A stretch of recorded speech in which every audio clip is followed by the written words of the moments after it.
दिव्यांग दुमका स्थित सिद्धू कानू विश्वविद्यालय में अर्थशास्त्र के विभागाध्यक्ष के मौखिक आदेश से उन्होंने क्लासेस ली। करीबन 1 साल तक उन कक्षाओं में उन्होंने बच्चों को पढ़ाया, लेकिन बाद में ये कहते हुए उनको पढ़ाने से मना कर दिया गया कि इस बारे में विश्वविद्यालय की ओर से उन्हें कोई लिखित आदेश जारी नहीं किया गया है। इस बारे में इन्होंने विश्वविद्यालय के वीसी और तमाम जो संबंधित लोग हैं, विभागाध्यक्ष हैं, उनसे मुलाकात की, बातचीत की, और जब बात नहीं बनी तो उन्होंने रांची स्थित राजभवन आकर के आवेदन राज्यपाल को दिया। उसके बाद ये फिर दुमका गए और वहाँ पर विश्वविद्यालय के परिसर में ही धरना प्रदर्शन किया, लेकिन वहाँ से भी जबरन इनको हटा दिया गया। बाद में इनको स्वास्थ्य के ग्राउंड पर इनको हॉस्पिटलाइज कर दिया गया। इस बीच राज्यपाल का भी आगमन हुआ, लेकिन राज्यपाल से इनको मिलने नहीं दिया गया। बाध्य होकर इन्होंने एक बार फिर से रांची स्थित राजभवन के सामने इन्होंने अनशन शुरू कर दिया है। आज अनशन का 3रा दिन है।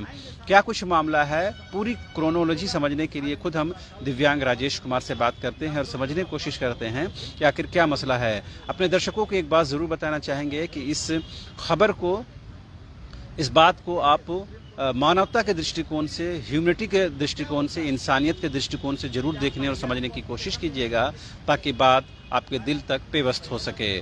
राजेश जी, अभी पिछले बार जब आपसे मुलाकात हुई तब भी आप राजभवन के पास आए हुए थे, अब भी आप राजभवन के पास बैठे हुए हैं, क्या मसला है? अभी हाल के दिनों में आपके साथ क्या हुआ है? मेरे साथ बहुत अन्याय हुआ है।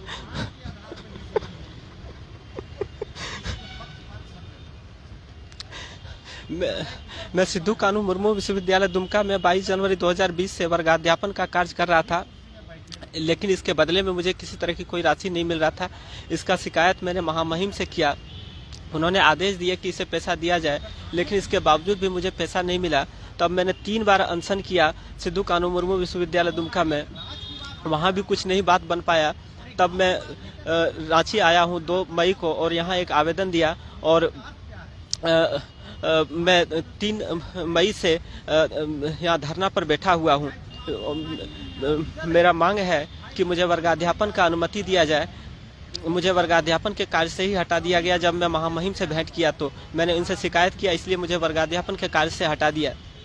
मैं 2 बार नेट क्वालिफाई किया हूँ और मैं 70% विकलांग हूँ। मेरे साथ न्याय होना चाहिए। महामहिम से मैं गुहार लगा रहा हूं कि मुझे न्याय दिया जाए। अपने दर्शकों को ये भी बताना चाहेंगे कुछ कागजात, कुछ दस्तावेज लेकर ये पहुंचे हैं। ये डॉक्टर हशमत अली, जो डीन है फैकल्टी ऑफ साइंस सिद्धू कानू मुर्मू विश्वविद्यालय के, इसमें इनसे पूछा गया है कि आपको किन परिस्थितियों में स्नातकोत्तर अर्थशास्त्र विभाग में पढ़ाने की अनुमति दी गई, इस हेतु विभाग का द्वारा पूर्व अनुमति क्यों नहीं ली गई। इसका इन्होंने लिखित उत्तर भी दिया है और तमाम चीज़ें बताई हैं कि किस तरह से उनको मौखिक आदेश दिया गया, कितने दिनों तक इन्होंने पढ़ाई कराई। उसके बाद फिर इन्होंने एक और पत्राचार किया विभाग की ओर से। एक और देख पाएंगे आप, लेटर पैड में ही है कि आप 3 चीज़ें इनसे जानकारी मांगी गई हैं कि आपने कितनी क्लासें ली हैं और उस दौरान आपने किन कक्षाओं में क्या पढ़ाया है। दूसरा पॉइंट ये है कि आपका जो सिलेक्शन हुआ है, यानी जो कॉन्ट्रैक्चुअल बेसिस पर आपने पढ़ाया है, उसके सिलेक्शन का प्रोसेस क्या रहा है, आधार क्या रहा है।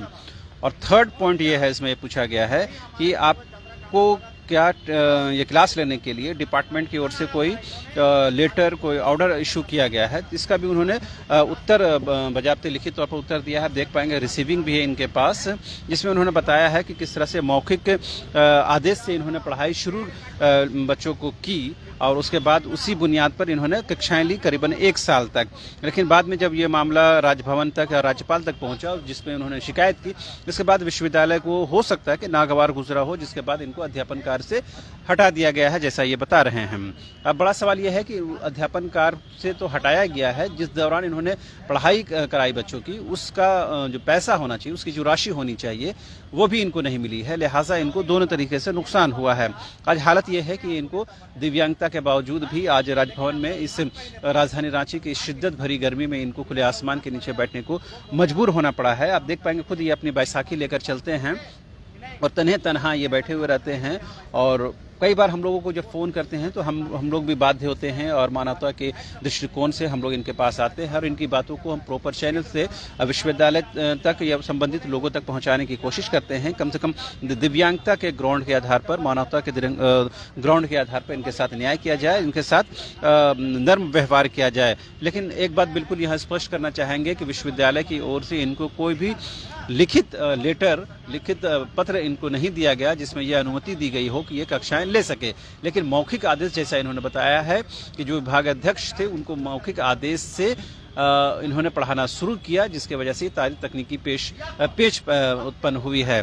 अब सवाल ये है कि ये विश्वविद्यालय से जब धरना प्रदर्शन कर रहे थे उस दौरान उनको जबरन वहाँ से हटा दिया गया, लिहाजा फिर एक बार ये रांची पहुंचे हैं और लोगों से, विश्वविद्यालय से, राजभवन से ये गुहार लगा रहे हैं।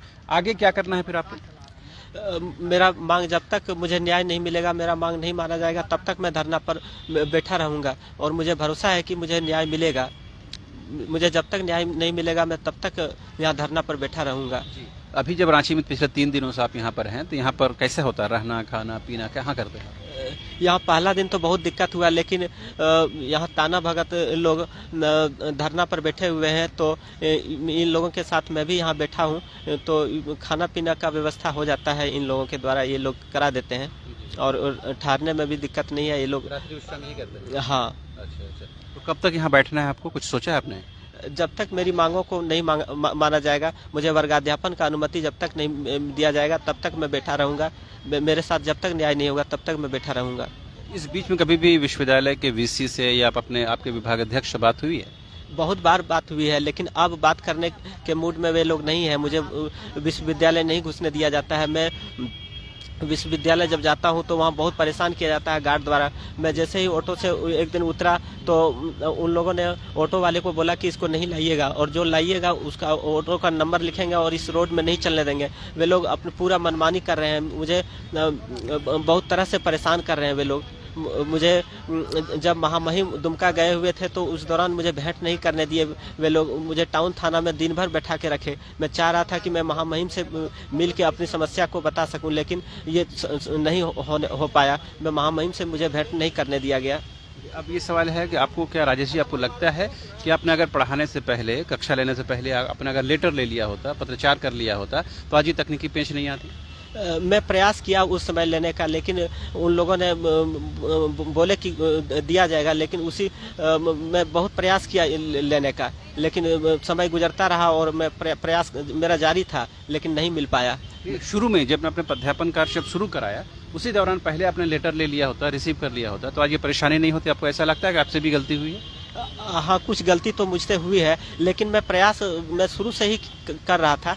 मैं पहले जब मैं गया क्लास लेने तो उस समय भी मैं बोल रहा था कि मुझे दिया जाए कुछ, लेकिन नहीं, वे लोगों ने नहीं दिए और मेरा प्रयास अंतिम तक जारी रहा था। तो अब क्या सवाल है? अब तो आपको लेटर भी नहीं मिल पा रहा और अध्यापन कार्य से भी आपको हटा दिया गया है, ऊपर से जो आपने पढ़ाई कराई है बच्चों की उसका पैसा भी नहीं मिल रहा। तो ये जो आप अनशन पर रांची पहुंचे हैं, तो ये कब तक जारी रहेगा? आपने कहा कि हम इंडेफिनिट बैठेंगे जब तक नहीं होगा, तो ये कब तक क्रम चलता रहेगा? पिछले बार भी आए थे, इसी तरह बैठे हुए थे, अब भी बैठे हुए हैं, क्या हल हो सकता है? हल निकल सकता है, यदि महामहिम चाहे तो निकल सकता है, यदि प्रशासन चाहे तो निकल सकता है। इसका हल बहुत बड़ा समस्या नहीं है। मुझे वर्गाध्यापन का अनुमति दिया जाए। मैं 2 बार नेट क्वालिफाई किया हूँ अर्थशास्त्र विषय से, और मैं पूरी तरह से एलिजिबल हूँ, फुलफिल करता हूँ क्राइटेरिया को। मैं पढ़ाया भी हूँ और मैं इतना समय उसमें दे चुका हूँ। अब मुझे इसमें उससे नहीं हटाना चाहिए। मैं आप किसी कॉम्पिटिटिव एग्जाम की भी तैयारी करते हैं? आप नहीं, मैं सिर्फ असिस्टेंट प्रोफेसर के लिए ही मैं तैयारी किया हूँ। मैं शुरू से मुझे असिस्टेंट प्रोफेसर बनना था, इसी चीज़ का मैंने तैयारी किया है। तो आपको घर परिवार वाले भी परेशान होते होंगे कि आप इस गर्मी में दिव्यांगता के बावजूद यहाँ पहुँचे हैं? बहुत ज़्यादा परेशान हैं वे लोग, बहुत ही ज़्यादा परेशान हैं, लेकिन मुझे न्याय मिलना चाहिए। यदि नहीं न्याय मिलेगा तो मैं क्या करूँगा? मेरे साथ दूसरा कुछ विकल्प ही नहीं है, मुझे न्याय मिलना ही चाहिए। दूसरी एग्जामिनेशन तैयारी आप कर सकते हैं? कर सकते हैं, लेकिन मैं चाहता हूं कि मैं असिस्टेंट प्रोफेसर बनूं। मैं एलिजिबल भी हूं। अब मैं नेट क्वालिफाई कर गया हूं, तो जो नेट क्वालिफाई होते हैं वे असिस्टेंट प्रोफेसर के लिए एलिजिबल होते हैं। और मैं अब इतना समय मैं इसमें दिया हूं, अब मैं दूसरे जगह दूसरा क्या करूं? मुझे इसी में इस लाइन में ही मुझे जाना है। बहरहाल आपने सुना दिव्यांग राजेश कुमार ने जो बताया, उनकी बातों पर पूरी तरह से इत्तेफाक रखने की ज़रूरत है। लेकिन जो एक तकनीकी पेश शुरुआती ज़माने में आई कि इन्होंने बिना प्रॉपर तरीके से प्रॉपर चैनल काम किए हुए इन्होंने अध्यापन कार्य शुरू किया, जिसकी वजह से तमाम परेशानियां हुई है। लेकिन विश्वविद्यालय प्रशासन अगर चाहता तो बीच का रास्ता निकाल करके कहीं न कहीं अकोमोडेट किया जा सकता था। लेकिन विश्वविद्यालय के हो सकती है अपनी बाध्यताएँ हों, लेकिन दिव्यांगता के आधार पर, मानवता के आधार पर, इंसानियत के आधार पर एक कोशिश ज़रूर होनी चाहिए। दिव्यांग राजेश कुमार के साथ इंसाफ हो, न्याय हो, जस्टिस हो, ताकि इनके जो जीवन है वो सरल हो सके, आसान हो सके। उम्मीद की जानी चाहिए कि न्यूज़ बाइस्कोप के इस आह्वान का, इस खबर का असर तमाम लोग लेंगे और एक बीच का रास्ता निकालने की कोशिश करेंगे, ताकि दिव्यांग राजेश कुमार के साथ इंसाफ हो। कैमरा पर्सन हृदय के साथ रांची से न्यूज़ बाइस्कोप के लिए शाहनवाज।